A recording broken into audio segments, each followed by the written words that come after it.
All right, y'all, we about to get into this yellow rice. We're going to cut up some onion and bell pepper, get some olive oil and put it in the bottom of your pan or your pot. You're going to I put 4 cups of rice in there. I think 4.5 cups of rice in there. I didn't wash it because I don't want the wetness to absorb the oil and make it kind of mushy while I got to kind of saute it. But you're going to get this seasoning, the Sazon seasoning, and this is what makes the yellow rice. This is the star player to make your yellow rice. You're going to put you some nice little healthy in there, but not too much because it gets a little salty. Sprinkle, sprinkle, sprinkle. Sprinkle some more. That's just a little bit. Believe it or not, that's just a little bit. You're going to go in with some garlic. You could be a little humpty on the garlic because who doesn't love good garlic, but not too much. But that is 4 cups and a half. Remember that. You're going to put a little curry because a little curry give you a little bit more yellow tone to me, because if you just use the Sazon by itself, it gives it like this orangey looking color, but that curry with that Sazon together gives that nice combined yellow color that I'm looking for a yellow rice. And you're not going to taste the curry at all because that Sazon take over. Like, that's not a regular Sazon, that's the one that makes yellow rice and it's for stew meat and stuff. I'm going to get my spoon. I'm going to go stir it up real good to combine the seasonings and the oil and the rice all together. Get a good little compound going on. You see how it's starting to stiff up and lump up? That's the oil taking over and combining it all together. And that's what you want. Because when you put it on the stove to kind of saute it, quote unquote, then it needs to be all combined together. Then when you saute it, make sure you get nice and brown, because you want to burn that seasoning. Trust me, burning that seasoning is key player too to locking in that flavor. I'm giving it a nice little stir. You see how the color is like starting to change a little bit. Give a nice little stir. It's not that brown rice no more. And by the way, you can use any rice you want to use: brown rice, white rice. Just don't use sticky rice. And don't use jasmine rice because it's too perfumey.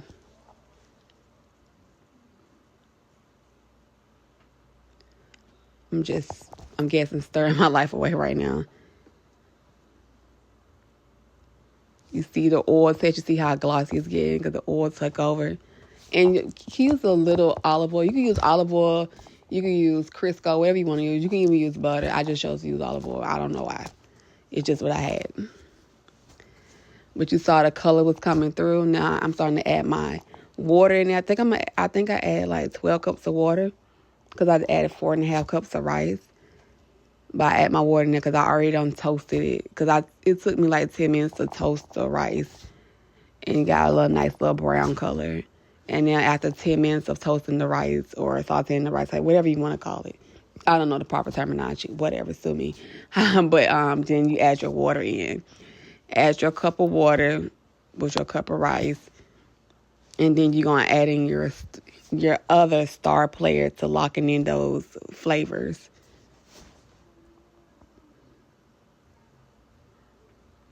I think it was like 8 cups of water right there. I think I got one more to do and make it. Oh, that was 11 cups. Okay. Stirring it all in, blend it in.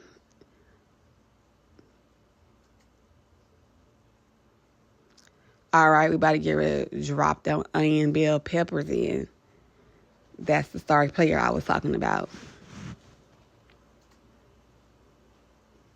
I don't know why I put it through that little hole like a special person, because that would have took me all day. And I would have been pissed if it fell to the floor. That might like a lot of onions and pepper, but however, I like a lot of onions and pepper, and it is 4.5 cups of rice. So I'm feeding a family of 11 people. So yeah. And don't worry about people who never made rice before. Don't worry about it being raw peppers, because the rice is still raw too. The rice is still hard. And all I did was toasted it or sauteed it to lock in the seasoning and the flavor. But it was still pretty much hard. So all of them get soft together. Put your lid on, let it cook for like 20 minutes, and just keep an eye on it. Put it on medium heat. All right, it's done. Taking the top off because that's been 20 minutes. Give it a good stir. Look at that breathing. You see that color? That color came through. Hunter. That color came all the way through. Look at it. That color came through. That's what I'm looking for when I'm looking for yellow rice. That's what I'm talking about with making homemade yellow rice. I need that specific color. Because if I had not added that curry, it would not have came out to that vibrant yellow I was looking for. That baby hot. Look at that steam. I'm just giving a good stir and make sure it's all good. You see, it's not even sticking to the pot.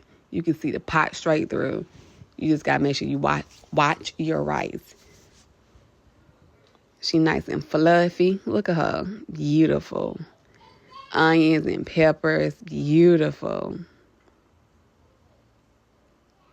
Yes, girl. Yes, we see you, girl. We see you. Seasoned and everything. You don't have to add nothing else once you get done. When it's done, it's done. You don't got to go back and add no salt, no pepper, no nothing because it's already good because you locked that seasoning in from the beginning. That's me showing y'all again. I don't know why I was being extra, but that's me showing y'all again how it just didn't stick to the pot and the pot is clean at the bottom. But that is a good pot. Shout out to Drew Barrymore. I love her products.